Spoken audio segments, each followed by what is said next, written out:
Okay, I'm about to trim the carpet. I just stretched the carpet with the power stretcher, and the wrinkle that it was here is gone. You can see the line, but after just clean these fibers, the carpet is gonna relax and that will disappear.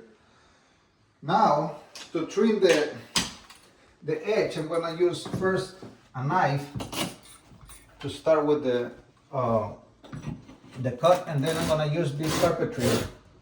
I will just run this carpet cleaner against the wall, and that will make my job easier after the carpet is. I just have to take the carpet like that.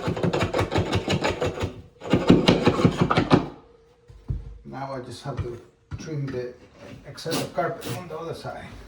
Have to pull this piece of carpet, and that's how this is done.